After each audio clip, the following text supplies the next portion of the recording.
And today being Tuesday, August 25, the topic says changing plans for love.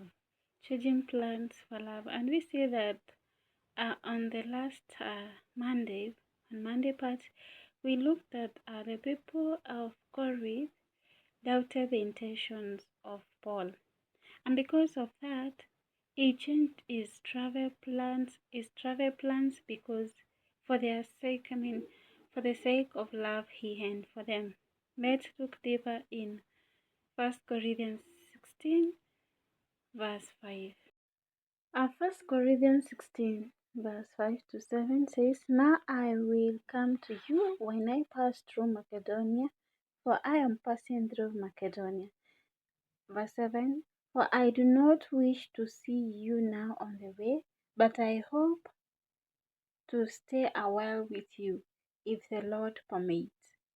Paul had been in Corinth before according to 1 Corinthians 16 verse 5, and he planned to pass through Macedonia on his way back to Corinth. However, he changed his plans because of the bad report that was brought by Timothy from Corinth. Paul's intention on the last visit was misinterpreted. Some in Corinth said that he was unreliable, that he did not love them enough.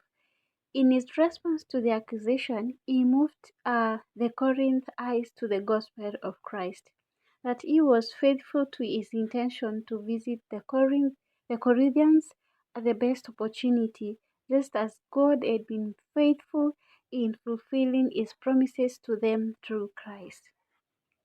Thus, his response was not a confusing mixture of yes or no, dependent on the circumstance, as they always claimed or as the church always said, but it was always yes. An answer was always yes, just as God's work in Christ is always yes. Therefore, the reason Paul wrote a letter to the Corinthians instead of visiting them was a sincere love for them, not the opposite as they thought, and not the way they misinterpreted the word of Paul.